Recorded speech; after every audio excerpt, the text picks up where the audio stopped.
এই জায়গাটা কিন্তু ফেমাস একটা গানের শুটিং হয়েছে, একটা কি more than one I guess. কমেন্টে লিখো কোন গানটা এখানে শুটিং হয়েছে। যে নেকলেসটা পড়েছিল নীল রঙের, সেই অ্যাকচুয়াল কপিটা এখানে।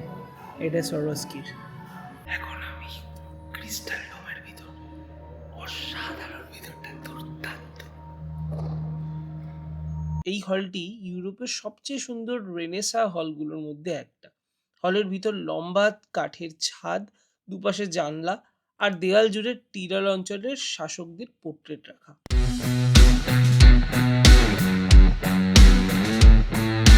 Good morning from Innsbruck. আজকে এখন যাব সোরস্কি ক্রিস্টাল, কিন্তু তার আগে আজ রোদ উঠেছে। এই ব্রাইট নীল স্কাই, তার সাথে সাদা আলপস দেখা যাচ্ছে। আগে ওইটা দিয়ে আজকের ব্লগটা শুরু করি। এই দুদিন ধরে আমি ওয়েট করছিলাম এই ভিউটা পাওয়ার জন্য। ফাইনালি এটা অ্যাটলিস্ট একবার তো দেখতে পেলাম। বৃষ্টিতে ওল্ড টাউন দেখলাম, তারপর হালকা মেঘলা, হালকা রোদ্দুরে মেঘ আকাশে নিয়ে ওল্ড টাউন দেখলাম। এখন ওল্ড টাউন দেখছি পুরো নীল আকাশ, চারটে রং স্পষ্ট, নীল, সাদা, সবুজ, তারপরে হালকা গ্রে, ওই ফল কালারটা ধরা শুরু করেছে, তার নিচেই বাড়িগুলো। লাভলি লাগছে। ইন্সব্রুক মোটামুটি সব রকম এক্সপিরিয়েন্স দিয়ে দিয়েছে, আর এর জন্য অনেক ধন্যবাদ। কাকে দিচ্ছি জানি না, ইন্সব্রুককেই হয়তো, বাট ভগবানকে। বাট দুর্দান্ত। সরস্কি ক্রিস্টাল যাওয়ার জন্য এমনি বাস এখান থেকে পাওয়া যায়, যেটা হচ্ছে 6 ইউরো করে ভাড়া। তবে যেহেতু আমি ইন্সব্রুক কার্ড কেটেছি, ওই জন্য তাতে ইনক্লুডেড সরস্কি যাওয়ার ফ্রি শাটেল আছে 2 ঘন্টা অন্তর অন্তর। স্ক্রিনে আমি এই টাইমিংসটা দিয়ে দিলাম। এই টাইম ওয়াইজ কিন্তু শাটেল ছাড়ে, হভানহফ থেকে ছাড়ে। আমি এখন ঠিক হভানহফের সামনে দাঁড়িয়ে। এটা হচ্ছে হভানহফের এন্ট্রি। এখান থেকে বেরিয়েই আমি গেছিলাম হোটেলে এই দিক দিয়ে। তাও মনে রাখার জন্য এই টিরল বোনবাউ অথবা এইদিকে ইবিস হোটেল, এইটা মাথায় রাখলেও হবে। এর সামনে থেকেই বাসটা ছাড়ে, সরস্কি লেখা। এই বাসটা ইন্সব্রুক কার্ডে ইনক্লুডেড, ফ্রি অফ কস্ট। ওই দিক থেকেও সেই টাইম ওয়াইজই উঠলে ফ্রিতে আসা যায়। এবার যদি তাড়া থাকে তাহলে আলাদা বাস করে যাওয়া যেতে পারে, যেটা 6 ইউরো পার রাইড। এই লাইন অলরেডি পড়েছে, লাইনের পিছনে গিয়ে দাঁড়িয়ে পড়ি। আহ্বানক থেকে যদি উঠতে অসুবিধাও হয়, এই সামনে আসছে কংগ্রেস, এই যেখান থেকে কেবল কার নিয়ে টপ অফ ইন্সব্রুকে যেতে হয়। এই কংগ্রেস থেকেও কিন্তু এই বাসটায় ওঠা যায়। যে টাইম লাইনটা দেওয়া ওখানে দেখবে কংগ্রেসের টাইমিংটাও আছে। তো সেই মানে তোমাদের হোটেল যদি এই দিকে থাকে, তাহলে হবরন না গিয়ে কংগ্রেসের এই বাস স্ট্যান্ডের থেকে উঠে পড়বে। আর এইটা হচ্ছে বাস স্ট্যান্ড, এইটা হচ্ছে হফবার্গ প্যালেস, আর এই সামনের ওই স্ট্রাকচারটাই কিন্তু এই ফিনিকুলার।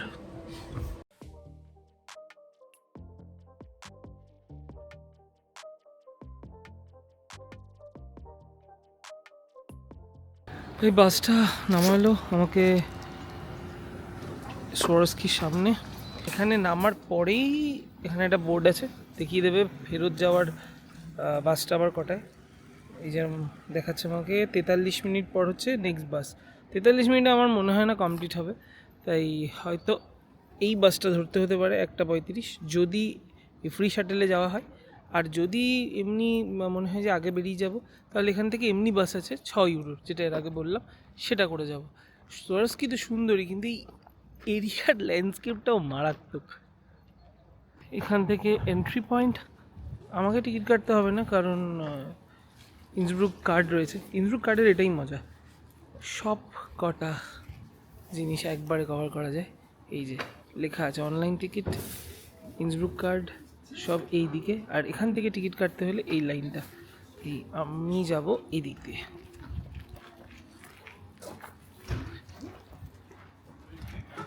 ওই দিকে যাব, তার আগে এই জায়গাটা আমার খুব ভালো লেগেছে, এই গাছগুলো।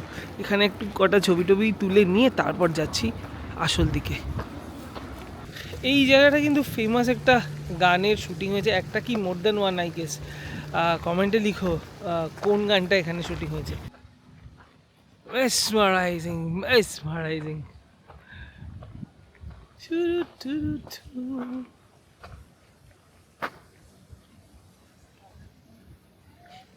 ছবি ভিডিওতে এই জায়গাটি আমরা দেখি, কিন্তু এর আরেকটা পার্সপেক্টিভ, অন্য দিকটাও যে কত সুন্দর সেটাও আমি দেখাতে চাই।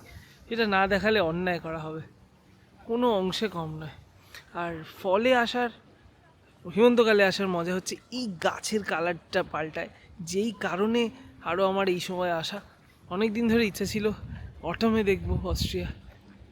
আরও যদি 15 দিন পর এলে এগুলো কিন্তু আরও হলুদ হয়ে যাবে, এই পাহাড়ের গাছগুলোর সংখ্যাও হলুদ হবে, কিন্তু তখন ঠান্ডাটাও আরও বাড়বে।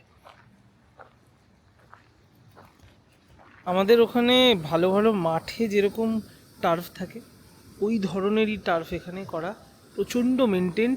আর তার পিছনে এই ম্যানুয়াল এফোর্ট তো আছেই, এখানে একটা অটোমেটিক ঘাস কাটার মেশিন ওইদিকে চলছে ওই সিটটার পাশে। এটা দিয়ে পুরো জিনিসটাকে রেগুলার মেনটেন করা হয়। এই মিউজিয়ামটি তৈরি হয় সোয়ারস্কির 100 বছরের পূর্তি উপলক্ষে। আর এখানকার মূল আকর্ষণ হলো ক্রিস্টাল আর আর্টের ইউনিক কম্বিনেশন। ভিতরে ঢুকে তো আমি একটু পরেই পুরো থিমড রুমসগুলো এবং তার ডিটেলস একে একে দেখাবো, কিন্তু বাইরে থেকে এই জায়গার দৃশ্যটা আরাম করে মনোমুগ্ধ করে দেওয়ার মতো। এই স্ট্রাকচারটার ভিতরেই কিন্তু মিউজিয়াম, তাই জন্য এবার ভিতরের দিকে ঢুকছি। ভিতরে ঢোকার সময় ওই টিকিট কাটলে এখানে টিকিটটাকে স্ক্যান করাতে হবে, কিন্তু আমার রয়েছে ইন্সব্রুক কার্ড, তাই ইন্সব্রুক কার্ডটাকে স্ক্যান করাবো।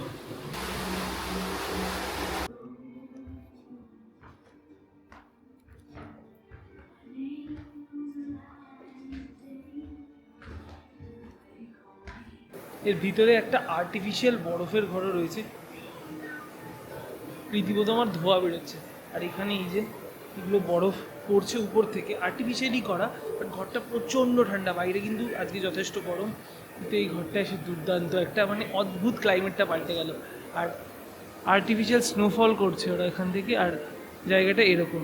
আমাদের ওখানে রয়েছে না আর্টিফিশিয়াল স্নো পার্ক টাইপের, ঠিক সেরকমই করা, কিন্তু তার মধ্যে রয়েছে একটা ক্রিসমাস ট্রি যেটা ঘুরছে, এবং ক্রিস্টাল দিয়ে ওরা বরফের সাথে এর একটা সিমিলারিটি এনেছে। এখন আমি ক্রিস্টাল ডোমের ভিতর, অসাধারণ, ভিতরটা দুর্দান্ত, কালার চেঞ্জ হচ্ছে আর আমার কথাটা ইকো হচ্ছে, ওই জন্য আস্তে কথা বলছি।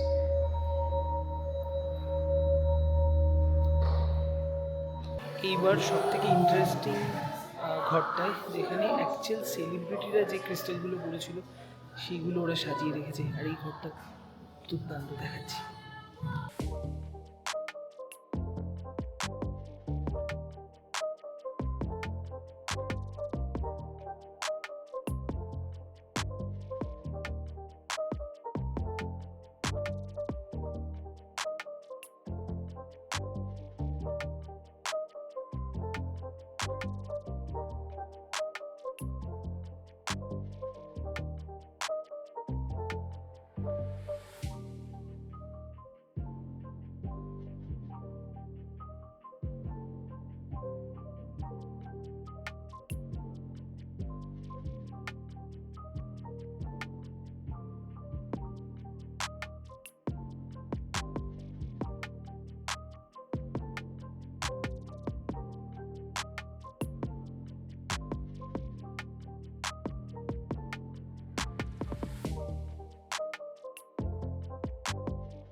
হয়তো সব সেলিব্রিটিদের সবাই চেনে না, কিন্তু এইটা আমরা সবাই দেখেছি টাইটানিক মুভিতে। কেট উইন্সলেট যে নেকলেসটা পরেছিল নীল রঙের, সেই অ্যাকচুয়াল কপিটা এখানে। এটা সোয়ারস্কির। এক একটা রুম এক এক ধরনের, বেশ সময় করে এই জায়গাটা ঘুরো, দুর্দান্ত লাগা উচিত। এরকম এক্সপিরিয়েন্স এর আগে কখনো কোনো কিছুতে করিনি, দুর্গাপুজোর প্যান্ডেলে ছাড়া।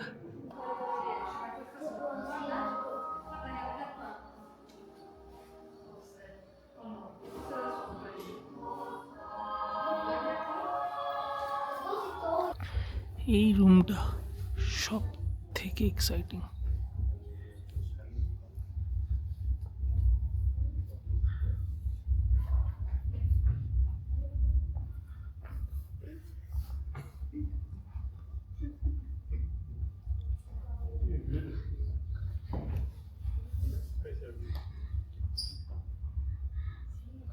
এখানে উপর থেকে ক্রিস্টালগুলো ঝুলছে।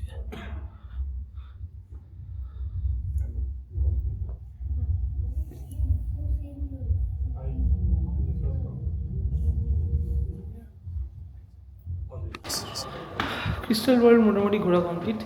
লাস্ট ওদের ঘরটা হচ্ছে 16 নম্বর, সেখানে রয়েছে স্টোর। এই স্টোর থেকে কিছু কেনার থাকলে কেনা যেতে পারে।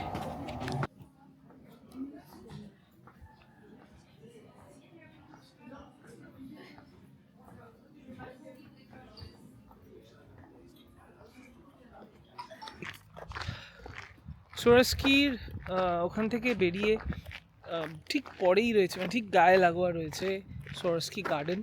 গার্ডেনটা খুব সুন্দর, সময় থাকলে অবশ্যই ঘুরে দেখো।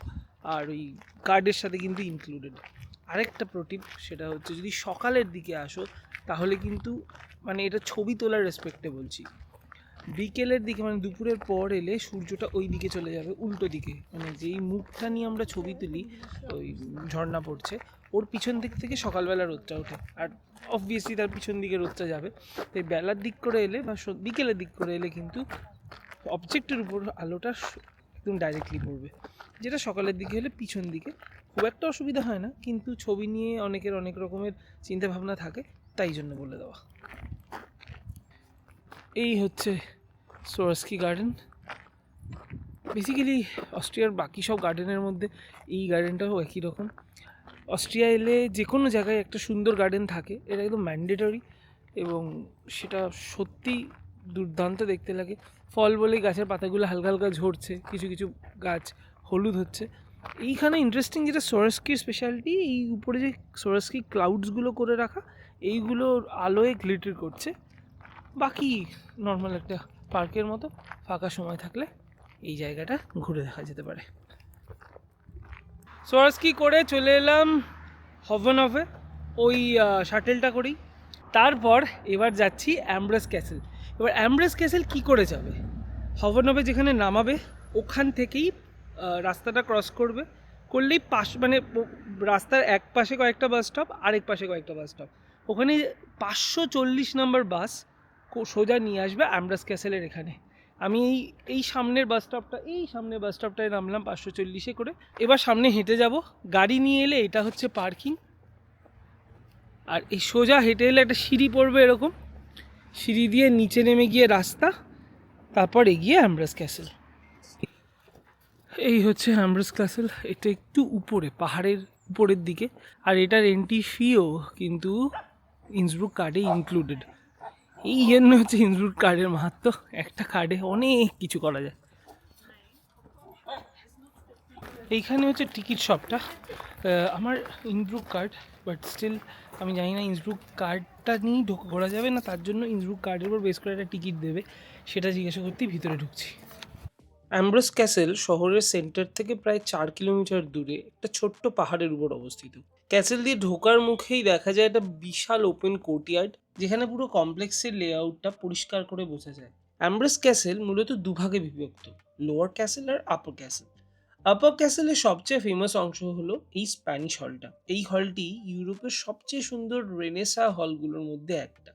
হলের ভিতর লম্বা কাঠের ছাদ, দুপাশে জানলা, আর দেয়াল জুড়ে টিরাল অঞ্চলের শাসকদের পোর্ট্রেট রাখা।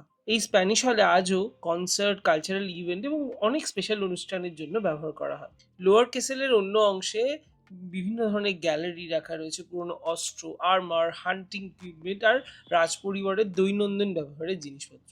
আপার ক্যাসেলের মূলত ছিল ফার্দিন্যান্ড টু এর থাকার জায়গা, এবং এখানে ঘরগুলো তুলনামূলকভাবে অনেকটাই ছোট, কিন্তু প্রত্যেকটা রুমেই আলাদা আলাদা থিম এবং ইতিহাস লুকিয়ে রয়েছে। ক্যাসেল ঘোরার আরেকটা বড় অংশ এই বাইরের এলাকাটা।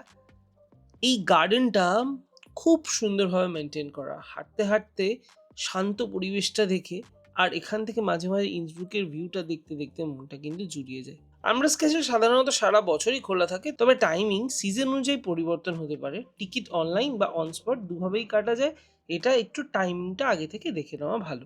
উপরে ক্যাসেল থেকে ঘুরে নিচে নামলাম, এইখানে রয়েছে সুন্দর একটা গার্ডেন। এখানে সব গার্ডেনই এত ওয়েল মেনটেন্ড, এবার এই গার্ডেনেও সময় কাটানো যেতে পারে, কিন্তু আমার কাছে নেই অতটা টাইম।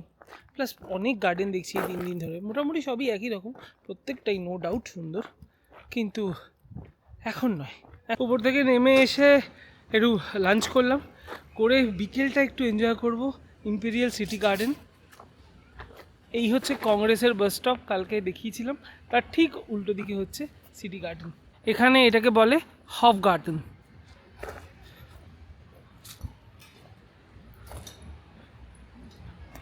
সারাদিন ঘোরাঘুরি করার পর বিকেলবেলা একটু শান্ত সময় কাটানোর জন্য ইম্পেরিয়াল গার্ডেন একদম পারফেক্ট জায়গা। গার্ডেনের এই আরামদায়ক পরিবেশ আর এই চির প্রাকৃতিক সবুজ দৃশ্যটা মনটাকে সত্যি শান্ত করে দেয়। দিনটা শেষ করার জন্য অথবা সামান্য একটু ব্রেক নেওয়ার জন্য কিন্তু ইম্পেরিয়াল গার্ডেন একটি দুর্দান্ত ভালো অপশন। ইন্সব্রুক সম্পর্কে দুটো কুইক ইনফরমেশন। যদি তোমাদের স্টে ইন্সব্রুকে না হয়, মানে একদিনের জন্যই আসছো আর হয়তো রাতে আবার ইন্সব্রুক থেকে ট্রেন ধরে অন্য জায়গায় চলে যাবে, সেক্ষেত্রে একটা দারুণ অপশান দেখাচ্ছি। এরকম লকারের জায়গা প্রচুর পাবে ইন্সব্রুকে। এটা একটা অপশান, যেমন citylocker.store এর ভিতরে এরকম লাগেজ লকার রয়েছে। 24 ঘন্টা হিসাবে এরা রেট নেয়, মানে সকাল রাত 12টা থেকে পরের দিন রাত 12টা অবধি এক ডে কাউন্ট হয়। সেই হিসাবে তোমরা লকারে রাখতে পারো। এবং এখানে চার্জেস ওই 8 ইউরো মতো, 7-8 ইউরো, কোথাও কোথাও কোথাও আবার 10 থেকে 11 ইউরো। তো সেটা ডিপেন্ড করছে তুমি কটা লাগেজ লকার তোমার লাগছে সেই হিসাবে।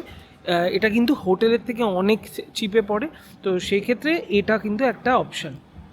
এবার সেকেন্ড ইনফো, যদি ইন্সব্রুক কার্ড তোমরা অনলাইনে না কেনো তাহলে কোথা থেকে কিনবে? এক হচ্ছে ট্রেন থেকে বেরিয়ে হফবানাবের ওখানে একটা সেন্টার আছে, ওখান থেকে কিনতে পারো। আর আদারওয়াইজ এই দিকে হচ্ছে গোল্ডেন রুফ, ওই সোজা হচ্ছে গোল্ডেন রুফ। আমি দাঁড়িয়ে আছি ঠিক আলস্টাডের মুখটাতে। গোল্ডেন রুফ থেকে এই দিকে হেঁটে আসবো, এটা হচ্ছে আলস্টাড। ঠিক এখানে এই ফেমাস এই ক্যানাবিস ওয়ার্ল্ড দোকানটা, তার উল্টো দিকে দেখো এই বিল্ডিংটা পতাকা ঝুলছে, এটা হচ্ছে টিরল ইন্সব্রুকের ইনফরমেশন সেন্টার। এখান থেকে গেলেও কিন্তু তোমরা টিকিটটা কাটতে পারবে। টিকিট মানে ইন্সব্রুক কার্ড, নোট করে নিও কিন্তু সব। আর ইন্সব্রুকও গোটা অস্ট্রিয়ার মতো 6:30টার মধ্যে মোটামুটি সব বন্ধ হয়ে যায়।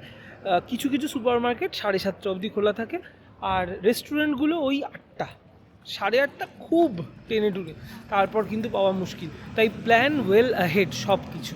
এইবারের মতো এখানেই শেষ আমাদের ইন্সব্রুকের ট্রিপ। মনে থেকে যাবে ইন্সব্রুক, মনে থেকে যাবে এই অ্যালপস, আর মনে থেকে যাবে এই অসম্ভব সুন্দর অভিজ্ঞতাগুলো, যা হয়তো এখনও অবধি আমার জীবনের one of the best experience. আশা করি এই ভিডিওটা ইন্সব্রুক সম্পর্কে তোমাদের অনেকটা আইডিয়া দিয়েছে। ভালো লেগে থাকলে প্লিজ একটা লাইক করো, আর অবশ্যই এটা অন্যদের সাথে শেয়ার করো। দেখা হচ্ছে পরের ব্লগে।